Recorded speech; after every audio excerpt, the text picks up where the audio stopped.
Hey, what's up everybody, it's Infinite here, and in this video let's create some volumetric light. So before starting off with anything, let's see what we're going to create today.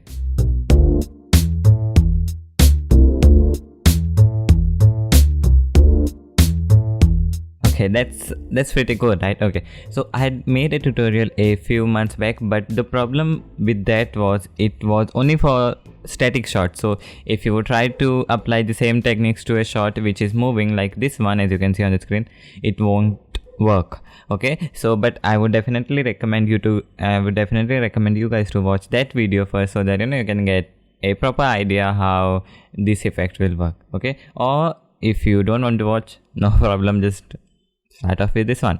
Okay, so first of all, see that you download the project files, that is this raw file. The link is in the description, so go and download that, and you'll also find the link to the first video, so you can watch that too. Okay, so let's start from sketch. Sorry, what did I say? Let's say sketch. I meant to say let's start from scratch. Okay, so delete these, let's delete all these. Okay, so this is the file. Again, you can download it from the link, it's in the description, and let's import it in After Effects. Drop it onto the project manager and select, and let's create a new composition out of it. So click and drag on this little icon to create a new composition. First of all, we'll go to composition settings, and let's give it a good name, something like volumetric light. Okay, and we can set the start time code to 0 so that it's neat and clean, and select OK. So here we have our clip. It's around 10 minutes long. First of all, we will need to 3D camera track our scene. Let's play it once and see. Okay, what we'll do is we'll set up a timeline only up to 5 seconds, because if we set up to 10 seconds, it will simply take a lot of time to track. So come to the 5 seconds mark, hit N on your keyboard so that the slider snaps onto your current location, and right click, trim comp to work area. So our composition is 5 seconds long. Okay, so the first thing that we need to do is we need to camera track our scene. But the problem here is, if you try to camera track the scene, and if there is any subject moving, you won't get a proper track, or it won't simply track the scene. It will throw up an error saying that the scene couldn't be tracked or something like that. So the first thing that we need to do here is we need to remove our subject for some time until the tracking is done. Now how can we do that? We need to remove the subject which is moving, you can see. Okay, so the first thing is right click on a layer and select pre-compose, and let's give it a name like source. That's enough, and see that you move all the attributes into a new composition. Select OK, and now double click to go into the composition, and what we'll do is come up here to the, if you just long press, you'll see all these tools, and we are going to select the ellipse tool, and see that your layer is selected. We will just create a very rough mask around the subject to basically remove her out of the scene. Okay, so now click and drag around the subject. By the way, now I need to get this mask in the center, so I'll just hit Ctrl while I am drawing my mask, so the mask will be basically drawn from the center. So click around the subject, something like this, and come back to the selection tool and just align it. Double click on that point to get this transformation box, and just move it around your subject, something like that. Okay, we can ignore the other hand, and if you come down here, hit M on your keyboard, and now currently it's on add. We'll set it to none so that we can see how, like, what is basically what the mask is covering. So if you play back, you'll see that our subject is definitely moving, so we will need to animate our mask like in a very rough way. So select on this little stopwatch to create a keyframe.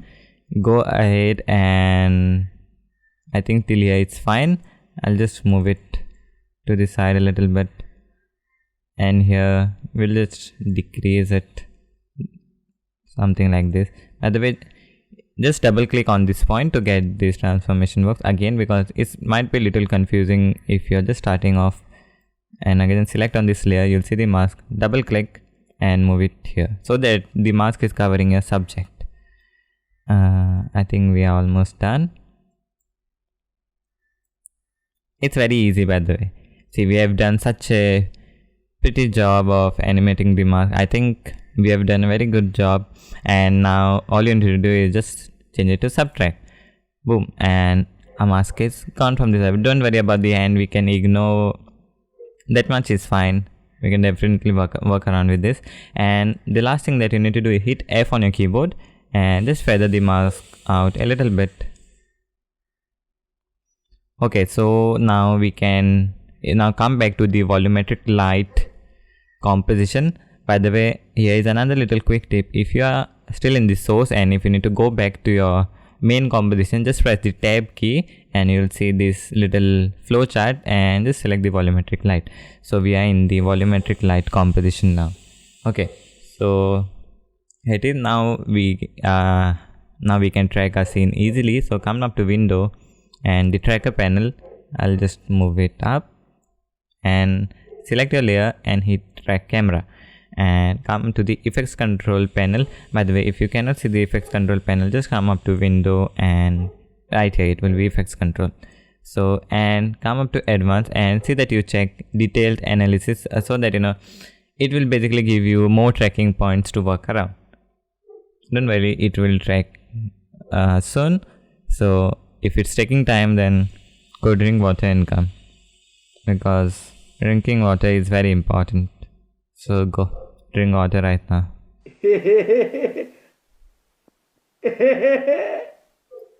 So it's solving the camera and you will get the result very soon. Okay, so now if you scrub through your timeline, you should see some points, but they are very small. So what we'll do is, by the way, if you cannot see the points, just select the layer, select the 3D camera tracker effect and you will see the points. Now they are too small, so I'll come to the effect and I'll just increase the track point size so that they are visible. Okay, now they are visible. So what I'm going to do here is, you see we have a bunch of points. Okay, that's pretty good. So what we'll do is, obviously the light will come from out. Let's suppose the volumetric light will come from, most of the part will come from the sun. So what we'll do is, near the sun you'll see these points, right? So select a bunch of them. So just click your mouse and drag to create a selection of a few points. Right click and create null and camera. Now here you'll see a point which is sticking up with a scene, and that's exactly what we need. We need this point to emit all the light from the out, and the good thing is it's already tracked to our scene. So the first thing is done, we have tracked a scene, and I think we have done a pretty good job again. So what we'll open our source, and now we do not need this mask around our subject. So what we can do is come here, hit M on your keyboard and select none. So gone, our mask is no longer there. And if you come back to our volumetric light composition here, but we still have a point right there sticking up to our scene. Okay, good. So let's rename our layer. So select the layer, hit enter, and let's rename it to controller, because this point will basically control the position of our light. Okay, so once this tracking thing is done, here comes the good part of the video. So right click on in here, and or you can just come up to layer, new, adjustment layer, and again we'll rename it, hit enter, we'll rename it to volumetric. Yeah, but still we don't have anything, even though we have a layer called volumetric. Where is our volumetric light? That's a good question. So let's create our volumetric light. Come up to the effects and presets panel. If you cannot see the effects and presets panel, just come up to window and effects and presets. Okay, and search for the effect tint. Now what this tint does is, if you drop it onto a layer, it grayscales our image. So our image now is black and white, but we still do not have a volumetric light. Where is our volumetric light? Again a good question. So let's do it. Search for the effect curves, again select and drop on a layer. And okay, now what our goal here is to create an image which is 100, which is like completely black and white. Currently it is more of a gray color. So what we'll do is come up to the curves, select this point and drag it up, and select a point down here and drag it down. So we have a image which is completely black one side and completely white one side. Now why did we do this? Okay, that's another good question. So the next effect that we are going to add here, what that will do is it will take in all the only the white pixels and it will emit all the light from there. So the black pixels will be ignored and it will emit the light only from the white pixels. So obviously this will work better like when there is a scene which is silhouette, so it will work great over there. So just take a note of it. Okay, I think this is pretty good. So the next thing what we'll do is, here comes the main thing. Search for the effect CC radial. Oh shit, where it is? CC, what is this called? CC radial fast blur. So select and drop onto our volumetric light. Okay, we are close to our result. If you just increase the amount, you will see that yes, we do have a volumetric light. And if you just select the point which is the center, and suppose we need the volumetric light to emit from here, from this position, there we go. This is basically a controller point. Okay, and the only thing that you need to do here is change the blending mode of the layer to screen. So just come down here and toggle the switch or the modes and change the blending mode to screen. Right there we have our volumetric light, and the good thing is you can easily control the position of your light and even the amount by just changing this value.